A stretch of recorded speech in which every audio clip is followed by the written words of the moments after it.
Ah!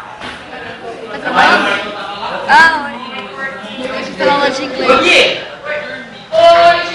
Chata, por sinal. Ela falou. Aí ela falou que nem a mulher do Pânico. A que tem uma pintinha aqui. Sabrina Sato. Sabrina. Ai, gente! Mas é a produção. Mas é a produção. Produção Fred. Não. Só produção.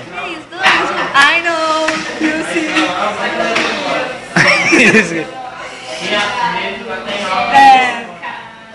Pô, velho, eu tô sem assunto. Como vai você? Quase foi igual. Eu bati a mão assim, o negócio passou no olho. Enfim. Oi. Olha o Luciano como ele tá. Filma, Luciano. Mostra os seus dois pau. Filma. Você quer ver o meu pau? Vai queimar. Professor, pode tirar a foto. Quer ver o meu pau? Olha o meu pau. Tem 10 pau. Tá duro? Vai até barulho. Posso derrubar na sala de aula? Posso, senhor. Eu tô aqui na minha cena esperando você voltar, ó. Eu até tente novamente, porque a conexão é uma bosta.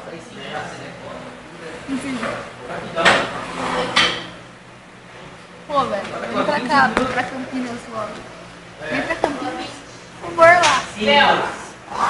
Caralho, eu sei que no filme, não é filme, é vídeo. Velho, tô desesperado. No filme, no vídeo. Sobe um pouquinho que tá cortando a cabeça dela. No vídeo eu tô saindo estranha, é porque eu sou estranha, tá? Não é não. É uma pessoa muito bacana. Nossa, é bacana. Pausa dramática.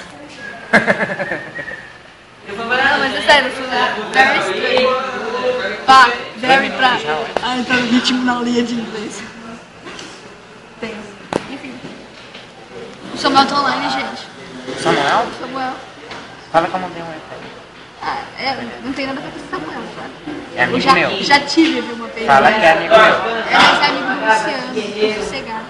Então, lá. Eu queria dizer Esse é o do Luciano? é namorado do Luciano. Cagal? A minha tá. Minha amiga. A Thalita tá online? Descobri que você gosta da Thalita agora. Ah, eu gosto. O olhinho tá brilhando. Ai, que bom. Ele gosta. Ele gosta. Amado. Todo mundo já foi gamado na Thalita, menos eu. Ainda bem, né? Enfim. Até eu já fui. Ele já me disse. Aí, né? A conexão não voltou ainda. Enfim. Eu queria dizer que eu te amo demais, que você é tudo pra mim, tudo. Sendo aqui. Dá um beijinho na tela, dá um beijinho na tela. Chega. Credo, coisa boa. Corta.